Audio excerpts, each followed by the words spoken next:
here at the house. We just need to buy ice cream. I don't know why I'm like craving some root beer. I just have ice cream. We just need to get ice cream. So I already have root beer. No, we can just bring it then. Like, unless you really don't want to.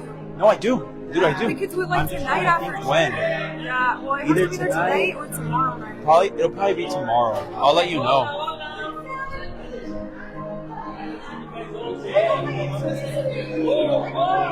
You're gonna be sharp.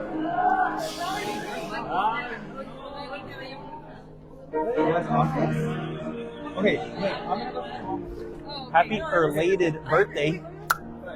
Happy, you know how people say happy belated? Are you guys sitting in Like English? late? When it's like late, people like happy belated. But I just made a pun and said happy belated. It's not a word. So, you have to explain the whole thing. All right. Doesn't know English or Spanish? I'm just kidding. I'm just kidding.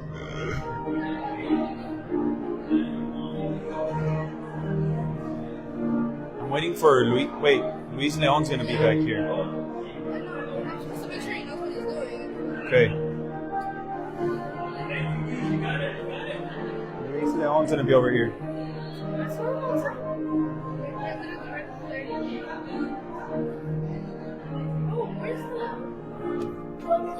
Yeah. I'll wait for. I won't start until he's here. I texted him.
Luis, were you gonna be in the sound booth or no? Or just here? Can you be in the sound? Oh, okay.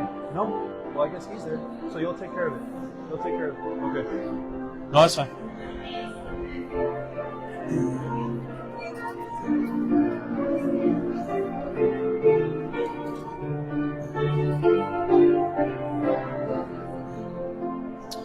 Muy buenas tardes, hermanos. Bienvenidos a la casa del Señor, a nuestro servicio de media semana. Pongámonos de pie. Vamos a cantar el primer canto de esta tarde.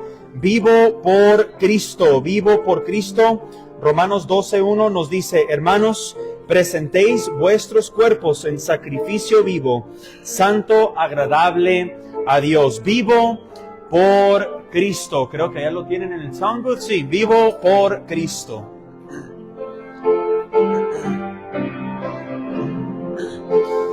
Vivo por Cristo, confiando en su amor.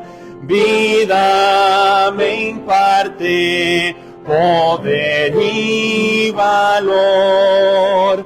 Grande es el gozo que tengo por Él. Él es mi senda, Jesús Él fiel. Oh Salvador bendito, me doy tan solo a ti, porque tú en el Calvario te diste allí por mí. No tengo más maestro, yo fiel te seguiré. A ti me doy, pues tuyo soy, de mi alma eterno Rey. Vivo por Cristo, murió pues por mí. Siempre servirle yo quisiera aquí, porque me ha dado tal prueba de amor. Quiero rendirme por siempre al Señor. Oh Salvador bendito, me doy tan solo a ti, porque tú en el Calvario te diste allí por mí. No tengo más maestro, yo fiel te serviré. A ti me doy, pues tuyo soy, de mi alma eterno Rey. Vivo por Cristo, quiera que esté, ya por su ayuda sus obras haré. Pruebas hoy llevo con gozo y amor, pues veo en ellas la cruz del Señor. Oh Salvador bendito, me doy tan solo a ti, porque tú en el Calvario te diste allí por mí. No tengo más maestro, yo fiel te serviré. A ti me doy, pues tuyo soy, de mi alma eterno Rey. Padre, venimos delante de ti, Dios, en esta tarde. Te pedimos por fuerzas, Dios, que a diario sea nuestro compromiso contigo de vivir nuestras vidas para ti, porque tú eres digno, tú has dado tu vida por nosotros, Dios, en el Calvario, y te pedimos por fuerzas, Dios, porque sin ti nada podemos hacer. Y Dios, te pedimos que bendigas nuestro tiempo aquí en este servicio. Glorifícate, Dios, bendice los cantos, el convivio, la predicación. Dios, que todo se haga para tu honra y gloria, Dios, y para nuestro crecimiento espiritual. En Cristo Jesús. Amén. Pueden tomar su asiento, hermanos. Gracias por estar aquí con nosotros en esta tarde, hermanos. Que Dios nos ayude a siempre gozar de la palabra de Dios. Que Dios nos ayude a gozar de los hermanos en Cristo, de la iglesia, y de la palabra más que nada. Pero ojalá que usted vea que es una bendición poder reunirnos semana tras semana y ver lo que Dios sigue haciendo en nuestros corazones. Un par de anuncios, hermanos. Agosto 28 Este viernes tendremos nuestro evangelismo en los parques y agarramos algunos tratados. Nos vemos aquí a las 6 de la tarde. Repartimos tratados a través de los parques. Y si no hay gente en los parques, nos vamos al Spectrum, ahí afuera de las tiendas. Hasta ya nos han corrido una y que otra vez, pero volvemos, no pasa nada. Ya ves que siempre cambian del guardia ahí, entonces el siguiente ya no se acuerda, entonces todo está bien. Les recuerdo, hermanos, que siempre hay tratados en el recibidor de allá del ministerio en inglés o también aquí afuerita. Les recuerdo que siempre tenga algunos de estos tratados en su carro y que usted los reparte, que los reparta a través de su vida a diario. El que dice buenas noticias es un poco más profundo y luego la invitación es un poco más sencillo. Tiene la invitación aquí enfrente, pero el evangelio atrás, de una manera más directa. Entonces les recuerdo nada más que siempre hay tratados disponibles y cuando se nos acaban, compramos más. Entonces siempre que Dios nos dé un corazón por las almas perdidas a través de nuestra vida diaria. El 29 de agosto, hermanos, este sábado tendremos nuestra reunión de varones. Entonces, varones, acuérdense de esta reunión a las 9 de la mañana. Siempre es un tiempo de buen gozo de nuestro estudio bíblico. Por supuesto, un tiempo de oración entre varones, entre los hombres de la iglesia y, por supuesto, un desayunito también. Entonces, un tiempo de un buen convivio. Entonces, si usted está aquí y es un varón, véngase a las 9 de la mañana este sábado, no se lo pierda. Les recordamos también a nuestras damas que este domingo van a tener una junta de la cuna para las que están involucradas en la cuna. Hay una junta a las 11:15, entonces antes del servicio en español, después del ministerio en inglés, habrá una junta a las 11:15 de la mañana. Este domingo, muy importante, no se lo pierda. Recuerden que Dios siempre quiere de su iglesia que todo se haga en orden, porque Dios es un Dios de orden. Dios es un Dios de hermosura, de santidad. Y cada aspecto de nuestra vida, la iglesia debe reflejar su santidad y su orden también. Entonces, un poco más de anuncios. El sábado donde salimos puerta por puerta es el 5 de septiembre, nuestro alcance comunitario a las 9 de la mañana. Entonces, apunten en su calendario, hermanos, ahí el 5 de septiembre, 9 de la mañana. Y tal vez para los que no sepan, siempre una de las metas que tenemos en nuestra iglesia desde cada año es llevar el evangelio, sea por persona o por medio de un tratado, llevar el evangelio a toda puerta entre medio de la Ajo y la Valencia. Entonces, si usted agarra un mapa y ve la Ajo y luego la Valencia, toditita puerta que se encuentra entre medio de esas dos calles, tratamos de ir a cada puerta cada año por los últimos varios años. Entonces, Dios ha sido bueno y pues Dios se encarga de lo demás. Nuestra responsabilidad es sembrar y Dios es el que se encarga de el resto. Ese mismo sábado para los jóvenes y también para los colegiantes, ese mismo sábado, el 5 de septiembre, tendremos el juego de la Universidad de Arizona. Nos estaremos viendo aquí en la iglesia a las 4 de la tarde. Siempre hay un buen grupo.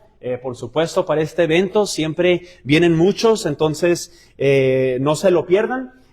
Porque siempre empezamos pues con un estudio bíblico y luego nos vamos al juego de la U of A y se pone bueno el asunto. Entonces, 5 de septiembre, juego de la U of A, no se lo pierdan. Un anuncio más, hermanos, para nuestras damas. El retiro de damas se aproxima. Ya es este mes que viene, septiembre 17 al 19. Si ocupa más detalles, puede preguntarle a la hermana Denise, pero no se lo pierda. Siempre sé que es un tiempo refrescante, de un buen convivio, estudio bíblico y todo lo demás. Del 17 al 19 va a ser en Flagstaff. No se lo pierda, hermana, porque va a ser de gran bendición para su vida. Entonces, muy bien. Vamos a ponernos de pie, hermanos. Cantamos nuestro siguiente canto. Haz lo que quieras de mí, Señor. tú el alfarero y yo el barro soy. Isaías 64:8 nos dice, ahora pues Jehová, nosotros barro, y tú el que nos formaste, haz lo que quieras.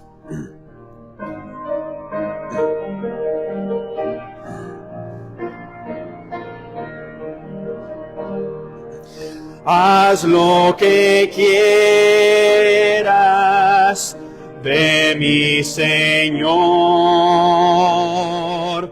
tú el alfarero,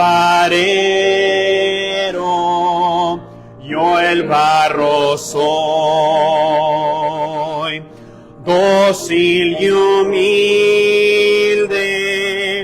anhelo ser, complace siempre en mi tu querer. Haz lo que quieras de mi Señor. Mírame y prueba mi corazón.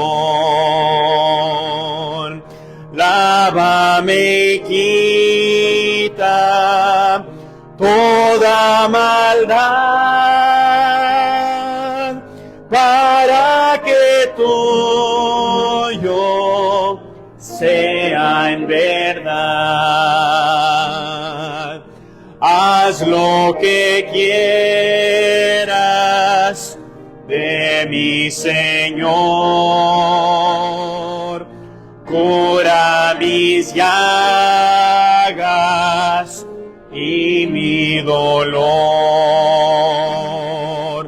Tuyo es, oh Cristo, todo poder. Tu mano extiende, sana mi ser. Amén, hermanos. ¿Pueden tomar su asiento? Vamos a pasar a nuestro tiempo de peticiones y acciones de gracias, hermanos. Voy a empezar yo. Yo le doy gracias a Dios que, pues recientemente vinieron algunos gastos muy inesperados a mi vida y Dios proveyó para cada uno de esos gastos. Y no sé cómo, pero Dios proveyó. Entonces, gracias a Dios por eso, que Dios es fiel. Entonces, siempre provee lo que necesitamos y podemos confiar en eso. Entonces, yo le doy gracias a Dios por eso. ¿Alguna otra petición o una acción de gracias que ustedes tengan? Voy a darles otra petición. Pues ya ven que el año escolar acaba de empezar. Tengan a nuestros alumnos de nuestra escuela en mente. Por supuesto, los que van a la escuela en general, nuestros jóvenes, los de universidad. Algunos están en West Coast, otros se van para PCC pronto. Sé que hay otros, los Wilbers están en una universidad cristiana en North Dakota. Entonces, estemos orando por la siguiente generación de nuestra iglesia, de los siguientes líderes del cristianismo. Entonces, estén orando por nuestros jóvenes, los de universidad, que Dios obre en sus corazones, y también para pues, los que están trabajando, la siguiente generación, que Dios obre en nuestros corazones como la siguiente generación. Entonces, que los tengamos en mente. ¿Alguna otra petición, hermana Magdalena?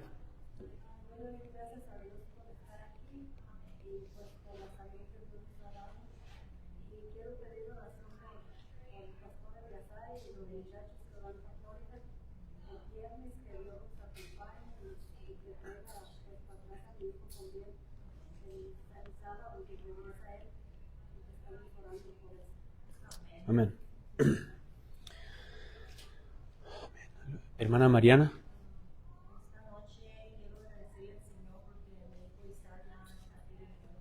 Amén.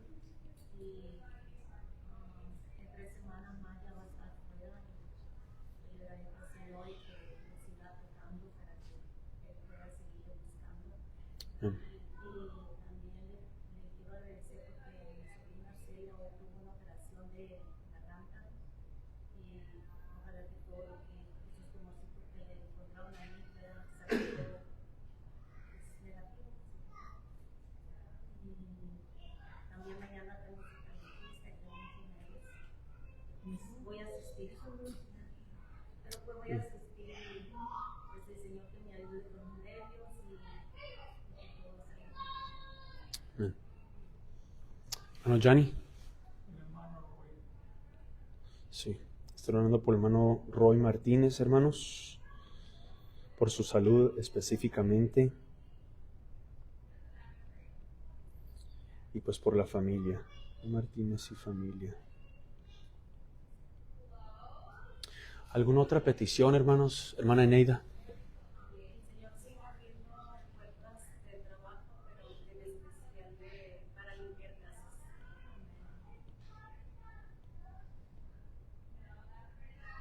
Ay, hermana Alma.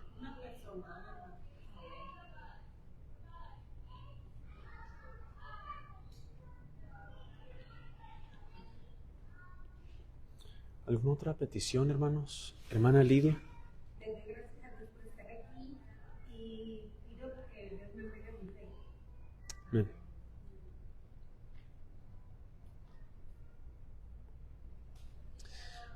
Hermana Chepi. Le doy gracias a Dios por estar aquí y pues quiero venir los miércoles también y ore. Amén. ¿Alguna otra petición, hermanos? Hermana Luz. Yo le quiero agradecer al Señor porque Dios nos ayudó para acá. Primeramente, mis hijas, el esposo de mí, a que el Señor provea y ore por mi hijo que está apartado del Señor. El Señor sabe y conoce lo que le pasó a él. Pero si pudieran orar por él, no lo conocen porque nomás una vez vino. ¿Él cómo se llama? Esteban. Esteban.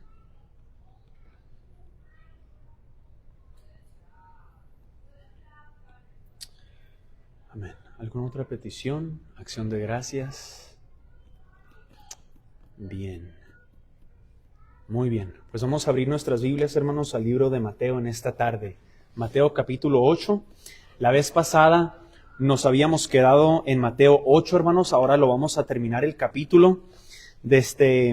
Recuerden que Jesús en el capítulo 8 acaba de terminar su famoso sermón del monte, en donde en este sermón del monte el Señor Jesucristo les predica a creyentes, también a inconversos. Y les recuerdo que el propósito de su mensaje era que vean su necesidad por Cristo.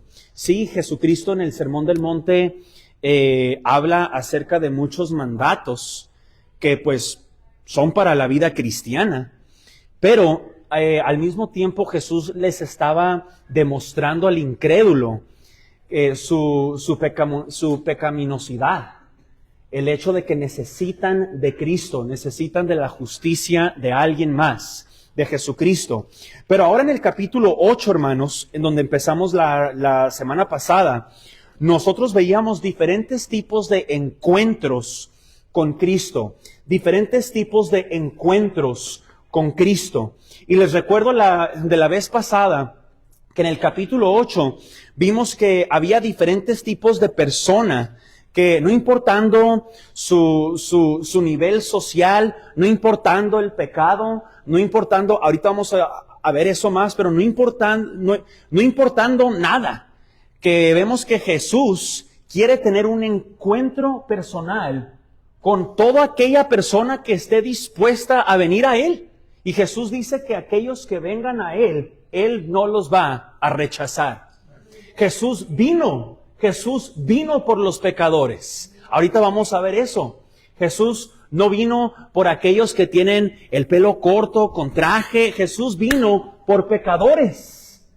Jesús vino a cambiar vidas. Jesús vino a salvar a los pecadores y cambiarlos. Que no se nos olvide que nosotros invitamos a gente que no se parecen a nosotros hay veces. Que tengamos un corazón de invitar a toda clase de persona dentro de estas puertas. ¿Por qué? Porque el Evangelio es lo que los va a cambiar. Es lo que los va a cambiar. Entonces no es como que, bueno, necesitas limpiar tu vida y entonces puedes venir. No, vente y vas a ver que Cristo va a cambiarte. Ese es el mensaje del cristianismo. Ese es el mensaje del cristianismo. Hace algunas semanas yo predicaba aquí enseguida y decía que a lo mejor puede ser que me malentiendan, no me malentiendan. Invitamos a ateos, invitamos a católicos, invitamos a mormones. No dije que estoy de acuerdo con ellos, pero dije que están invitados. ¿Por qué? Jesús vino a salvar a pecadores. Que no se nos olvide. De eso se trata este capítulo. Encuentros con Cristo. Yo me acuerdo una vez que un predicador, Dios ha usado muchos predicadores en mi vida. Unos los conozco muy bien, otros no los conozco muy bien, pero Dios ha usado a muchas personas en mi vida. Y uno de estos pastores me dijo una vez, y en aquel entonces se me hizo medio raro.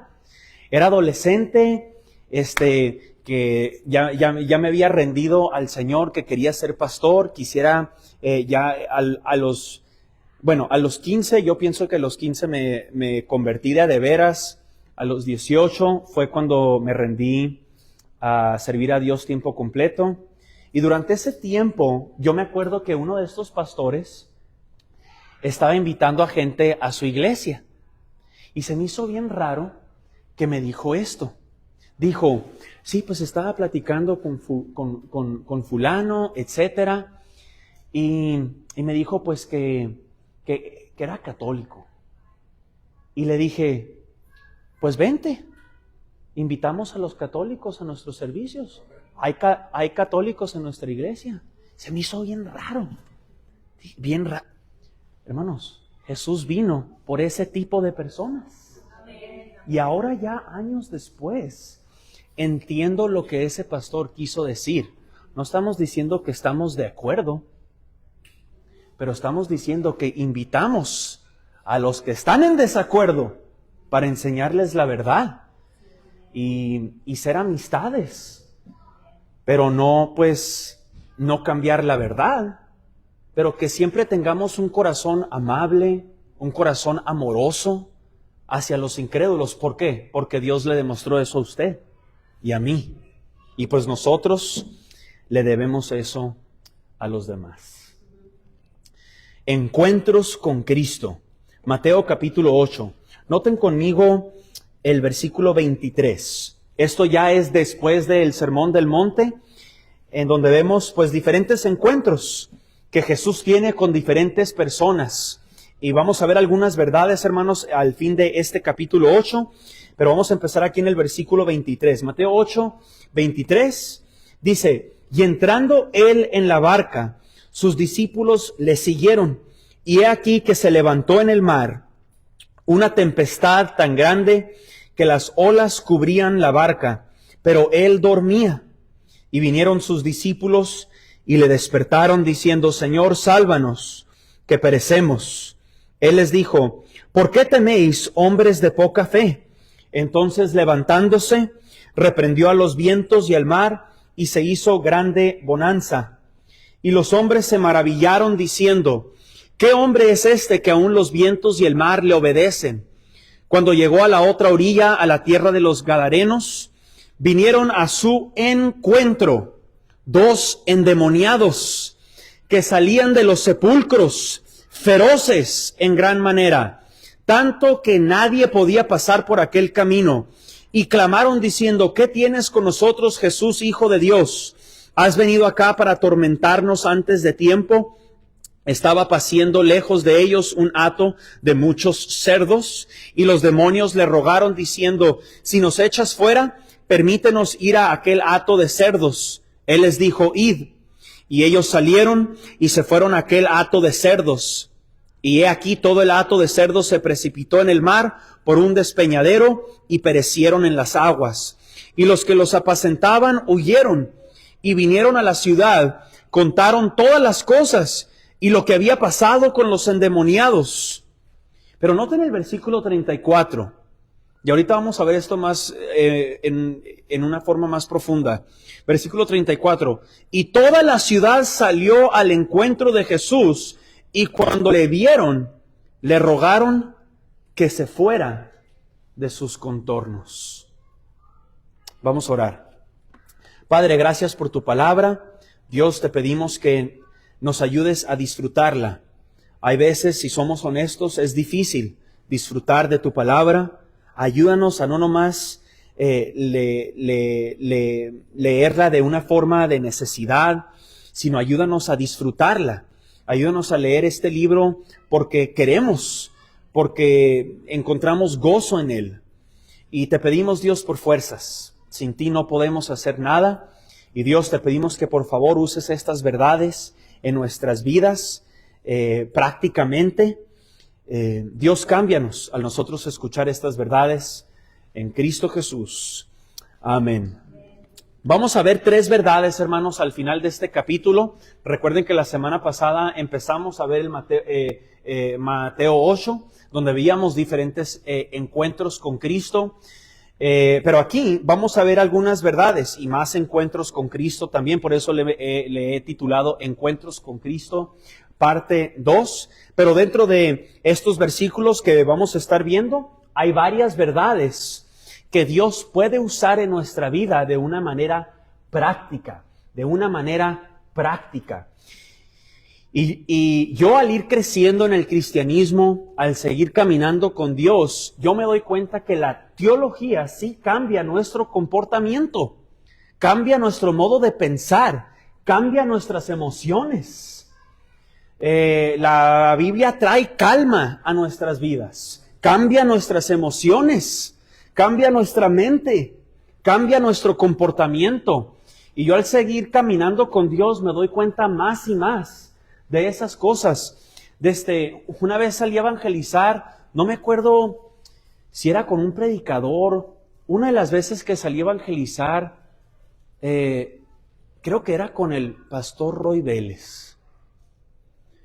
Y he aprendido mucho, pues como decía, de algunos predicadores. Él es uno de ellos que Dios ha usado en mi vida. Y me acuerdo que salí a evangelizar con él una vez. Y estábamos platicando con una muchacha y dijo, bueno, pues yo soy católica y eso, y pues todo lo demás. Muy amable la conversación. Y pues yo me acuerdo que estaba escuchando nada más. Y es bueno escuchar y aprender de otros. Y yo nada más estaba escuchando. Y yo me acuerdo que él le hizo una pregunta a esta muchacha, una pregunta que nunca he usado necesariamente al yo evangelizar, pero se me hizo muy interesante. Le preguntó a esta muchacha, bueno, pues dices que crees en este sistema que tú tienes. Vamos a suponer que no sea cierto eso. Si no fuera cierto lo que tú crees, ¿cómo cambiaría tu vida? Qué interesante. Le preguntó, si no hubieras creído en lo que crees, si no crees en lo que ahorita estás creyendo, ¿cómo cambiaría tu vida? Piense junto conmigo. Si usted no cree lo que se supone que usted cree, ¿cómo cambiaría su vida? A lo que voy es esto, que lo que nosotros creemos debería de cambiar nuestra vida. Y ahorita vamos a ver más adelante, y me estoy adelantando un poco, pero yo me he dado cuenta que, pues como les estaba diciendo ahorita, que al yo seguir caminando con Dios, me doy cuenta más y más que las verdades que nosotros creemos cambian todo nuestro ser. Y es una de las demostraciones del poder de Dios en la Biblia. La Biblia sí cambia. Y no nomás cambia al incrédulo, sino al cristiano. Dios quiere seguirlo cambiando a usted. Hay veces pensamos, Dios tiene una voluntad para el incrédulo y como que nosotros, como que Dios nos tiene como que también estamos en su plan. Dios nos salvó para seguirnos cambiando. Entonces Dios no ha terminado con nadie en este edificio hasta que tomemos nuestro último respiro. Dios tiene un plan para cada persona que está aquí. Y me he dado cuenta que si la Biblia, vamos a suponer, piense junto conmigo, si la Biblia no cambia a una persona, El problema no se encuentra con la Biblia. Ahorita vamos a ver eso en el capítulo 8. Si la Biblia no cambia a una persona, Dios no es el problema. El problema es el corazón duro del hombre. ¡Qué interesante! Ahorita vamos a ver les estoy dando una introducción del capítulo 8. Vamos a ver aquí esta primera historia. Una historia que a lo mejor muchos de nosotros ya sabemos, hermanos. Es una historia que Dios sigue usando en mi vida. La historia de la gran tempestad. Aquella historia donde los discípulos están en la barca. Jesús está dormido y hay una tormenta. Y los discípulos dicen, ¿cómo puede estar dormido? Si estamos por ahogarnos. Y Dios está dormido. Vamos a ver una verdad muy importante. Hay varias verdades que podemos aprender de esta historia, pero nos vamos a enfocar en una. Pero vean el versículo 23. Y entrando él, Jesús, en la barca, sus discípulos le siguieron. Y he aquí que se levantó en el mar una tempestad, una tormenta, tan grande que las olas cubrían la barca, pero él dormía. Y vinieron sus discípulos y le despertaron diciendo, Señor, sálvanos que perecemos. Él les dijo, ¿por qué teméis, hombres de poca fe? Entonces levantándose reprendió a los vientos y al mar, y se hizo grande bonanza. Y los hombres se maravillaron diciendo, ¿qué hombre es este? Que aún los vientos y el mar le obedecen. Y ahorita vamos a ver que los vientos y el mar todavía le obedecen. Eso es muy importante. Los vientos y el mar todavía le obedecen. Pero noten conmigo el versículo 28. Cuando llegó, ahí se terminó la historia, disculpen. Una de las verdades muy importantes de este pasaje, de los discípulos durante la tormenta, Jesús está dormido. Una de las cosas que aprendemos es que Jesús está en control. Y por eso es que Jesús dormía. Noten que cuando la tormenta cambiaba la actitud de los discípulos, la tormenta preocupaba a los discípulos. Puede ser que a lo mejor esta tormenta hasta disminuyó la fe de los discípulos. Jesús nos recuerda que siempre y cuando vengan dificultades a nuestra vida, Jesús está en control. Por eso es que ahorita decía que los vientos y el mar todavía le obedecen. Y la razón por que Jesús nos tiene que recordar, la razón por que Dios nos tiene que seguir recordando de esta verdad, es porque hay veces se nos olvida. Hay veces no parece que Dios está en control. Por eso es que Dios sabe Dios sabe lo que la persona está leyendo. Dios sabe lo que nosotros estamos pensando ya. Por eso es que el autor de la Biblia nos tiene que seguir recordando, porque sabe lo que estamos pensando. Hay veces parece como que Dios no está en control. Los discípulos aquí estaban, según ellos, un poco convencidos, como que, Jesús, ¿qué estás haciendo? Y hay muchas veces en nuestras vidas, y sé que a lo mejor aquí puede haber diferentes historias en su vida, donde pudiera haber dicho, ¿sabes qué? Yo no sé lo que Dios estaba haciendo, pero recuerden, pero lo que a lo mejor muchos de nosotros podíamos decir es que aunque no sé lo que Dios está haciendo, podemos confiar que Él sí está en control. Porque yo lo que he aprendido en el cristianismo a través de la Biblia y por experiencia es que Dios no necesariamente nos da todo detalle de lo que está sucediendo en nuestra vida. Dios no nos tiene que dar todo detalle. Pero siempre y cuando nomás sepamos que Dios está en control, eso debería de traer calma a nuestros corazones. Pónganse a pensar, o Dios está en control o nada está en control. Pónganse a pensar. Muchas veces nos enojamos con Dios porque decimos, bueno, Dios parece que no estás en control. Y rechazamos a Dios. Bueno, ¿y ahora qué? ¿Prefiere un Dios que está en control o prefiere un universo donde el humano está en control? Donde el pecado está en control. Pero les animo que vivimos en un mundo, aunque parece que el pecado está en control, sabemos que Dios está en control. Jesús está en su trono y Jesús sí reina. Y eso es una verdad que Dios sigue usando en mi vida. Y se supone, una verdad que en realidad, sí, es una verdad profunda, pero al mismo tiempo es una verdad que todo mundo puede aceptar y creer. Y creo que dependiendo de nuestra circunstancia, Dios nos va enseñando más y más. ¿Sabes qué? Dios de veras sí está en control. Y es algo que debería de traer calma a nuestro corazón. Nos vamos a ir un poco más profundo en cuanto a la soberanía de Dios. Un tema un poco controversial. Me gusta lo... no es cierto, no. Dios está en control. Y hay mucho tipo de... diferente tipo de enseñanza en cuanto a la soberanía de Dios, en cuanto al hecho de que Dios está en control. Uno de los predicadores, hermanos, que Dios ha usado en mi vida se llama Jonathan Edwards. Jonathan Edwards fue un predicador aquí en Estados Unidos en el siglo XVIII, los 1700. Y él fue un predicador usado por Dios. De hecho, les animo. Su predicación, Dios usó una predicación en su vida para causar un avivamiento en este país. Y esa predicación se llama Pecadores en manos de un Dios airado. Pecadores en manos de un Dios airado. Ahí está en YouTube. Pues alguien más lo está dictando la predicación.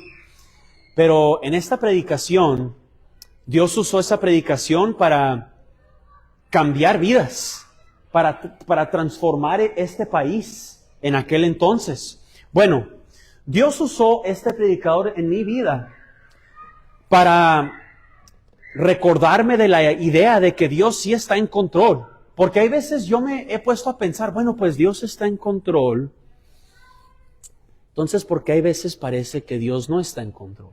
Parece que yo estoy en control, el gobierno está en control, el pecado está en control, los narcos están en control. Parece que todo lo demás está en control, menos Dios. Yo sé que a lo mejor muchos de nosotros nos hemos quejado con Dios acerca de este tema, pero es algo que Dios nos va a ir enseñando vez tras vez, año tras año. Y es algo que de veras a mi corazón trae calma. Muchos hay veces se han quejado y dicen, bueno, ¿por qué es que Dios, sabiendo que el pecado iba a entrar al mundo, ¿por qué es que Dios decidió crear al mundo? Bueno, si Dios sabía que el pecado iba a entrar al mundo, si Dios sabía que iba a haber incrédulos y que se iban a ir al infierno, ¿por qué crear el mundo? ¿Por qué no nomás no crear el mundo y nos evitamos de toda clase de problema? Muchos tienen esa pregunta. Y la Biblia nos los contesta de varias formas. Y Dios usó a este predicador para animarme que Dios está en control. Bueno, Dios creó el universo. Dios creó el universo.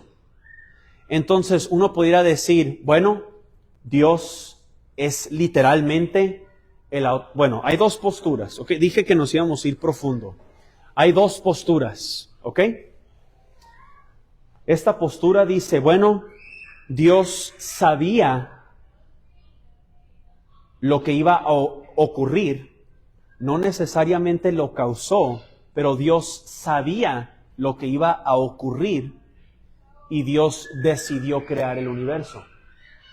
Otra postura dice, Dios literalmente causó cada detalle que iba a suceder. ¿Ok? No sé si me entendieron estas dos posturas. Postura 1, Dios sabía todo lo que iba a ocurrir y decidió crear el universo de todos modos. La otra postura dice, Dios no nomás sabía, pero Dios causó todo clase de detalle. Son dos posturas que a lo mejor suenan muy similar, pero les prometo que son muy diferentes, son muy diferentes. En nuestra iglesia, nosotros pensamos más en este aspecto. Por ejemplo, Dios no es el autor del pecado. Dios no inventa, Dios no creó el pecado. Muy importante. Dios es bueno, usted y yo no. Entonces, Dios no inventó o creó el pecado.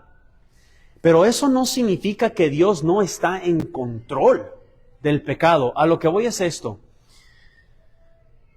Jonathan Edwards dijo, bueno, si Dios causó todo, o Dios sabía lo que iba a ocurrir y decidió crear todo de todos modos, al final de cuentas, Dios es el que está en control. Entonces, como que Dios usó esta verdad para recordarme, para ponerme, yo más dijera, estoy aquí en medio. Dios no es el autor del pecado, pero al mismo tiempo, o sea, Dios está en control. Dios sabe la maldad del mundo. Lo que pasa es que si no hay un Dios, la maldad no tiene ni un propósito.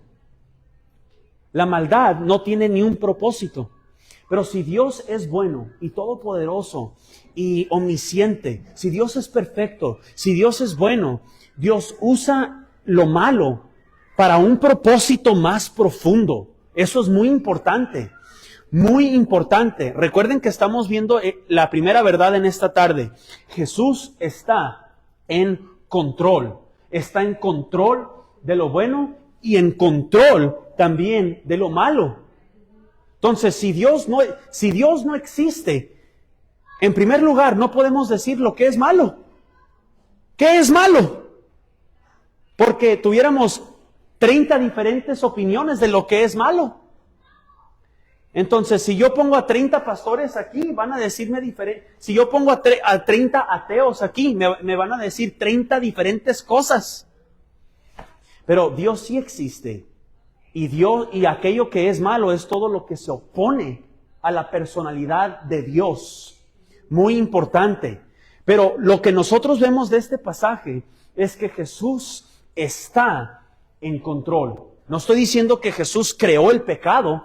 Obviamente el pecado no viene de Dios, pero Dios está en control del pecado. Dios está en control del diablo. Dios está en control de todo, y eso debería de traer calma a nuestros corazones. Eso es lo que Jesús les está diciendo a sus discípulos. La razón por que Jesús dormía en medio de una tormenta es porque Jesús está en control. Y es una verdad, y ya sé que ahorita me fui un poco profundo, y ojalá nadie me malentendió. Pero a lo que voy es esto, que Dios sabe de cada uno de nuestros pensamientos, cada uno de nuestras aflicciones, cada uno de nuestras preocupaciones, cada una de nuestras dudas, Dios sabe de todo detalle de usted más que usted. Y podemos confiar que Dios, pudiéramos decir, Dios duerme en medio de la tempestad porque Dios está en control. Dice, todo va a estar bien. ¿Por qué? Porque Él está en control.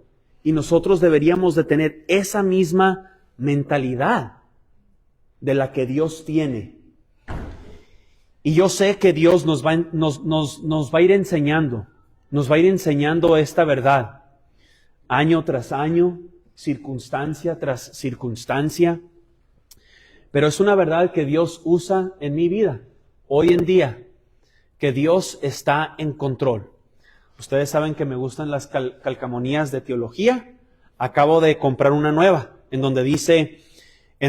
aunque no la tengo aquí conmigo, compré una calcamonía nueva y dice algo que dijo Charles Spurgeon, dijo, la soberanía de Dios es la almohada con que duerme el cristiano.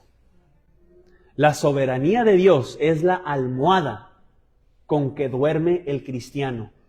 Que si este libro no es cierto, nada tiene propósito. Nada. Nada. Es más, ni puede decir lo que es malo. Y en realidad, bueno, Dios nos ha revelado vez tras vez tras vez que este libro puede ser confiado. Entonces, la primera verdad es que Jesús está en control. Jesús está en control. Versículo 28. Cuando llegó a la otra orilla, a la tierra de los Gadarenos, vinieron a su encuentro 2 endemoniados que salían de los sepulcros, feroces en gran manera, tanto que nadie podía pasar por aquel camino, y clamaron diciendo: ¿qué tienes con nosotros, Jesús, Hijo de Dios?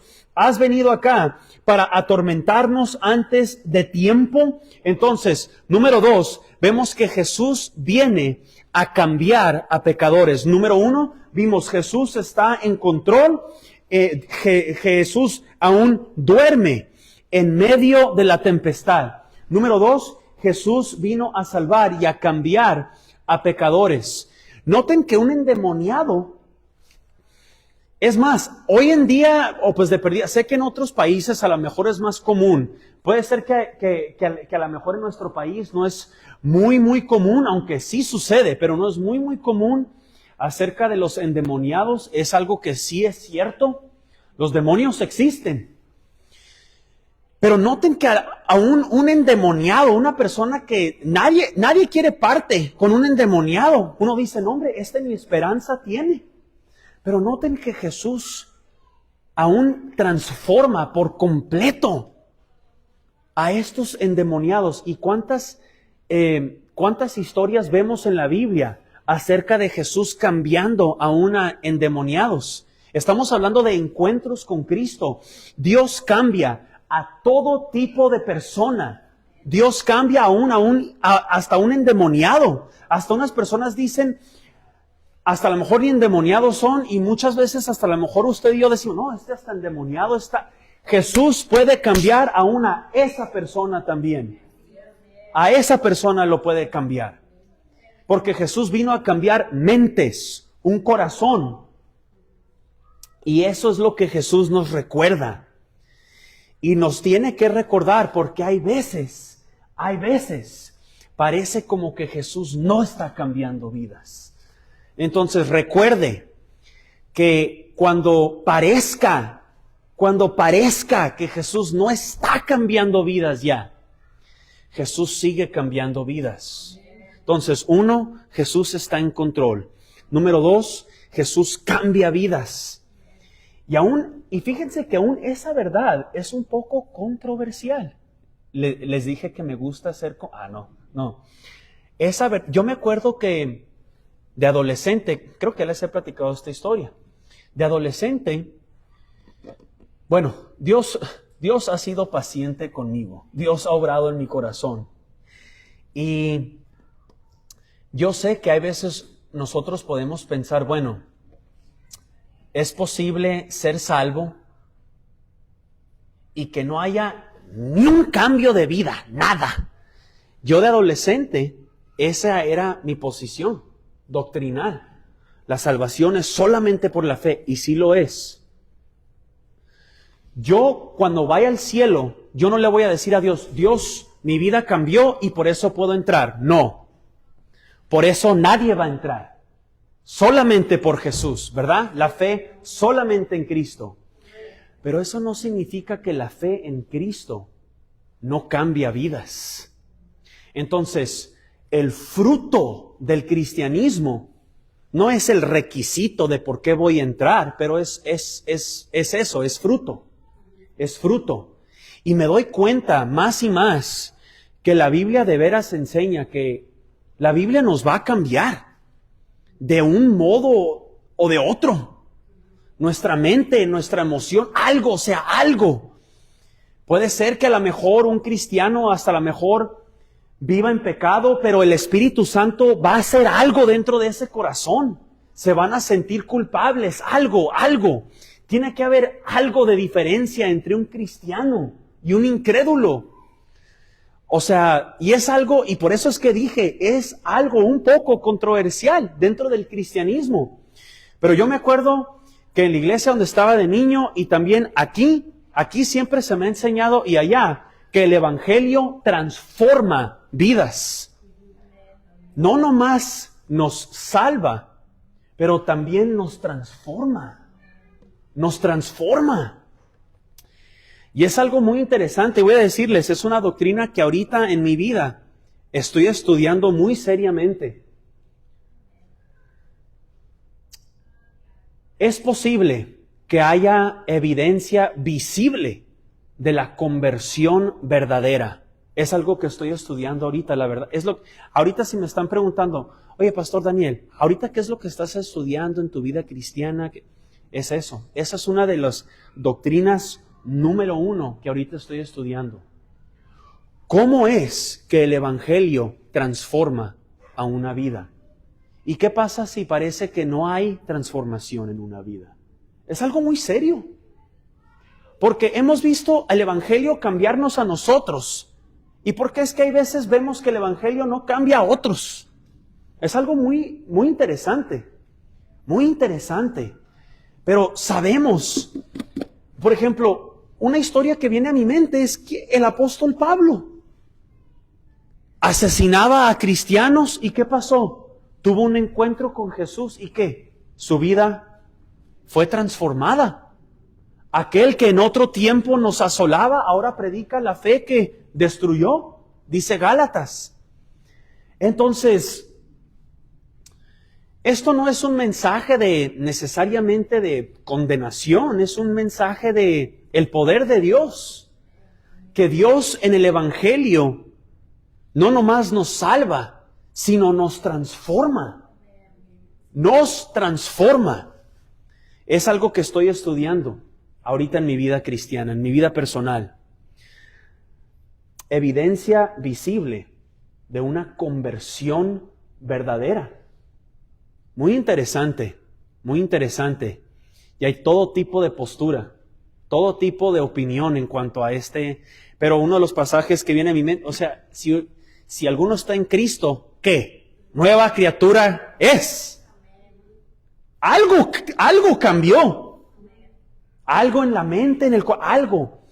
Yo me acuerdo que estaba en Santana una vez, vino un evangelista y nos predicó, y yo me acuerdo que Dios usó este evangelista en mi vida, y él me dio esta ilustración en cuanto a este tema de la conversión verdadera. Dijo, ok, vamos a poner un incrédulo aquí, vamos a suponer que este incrédulo peca. Ok, se la lleva pecando.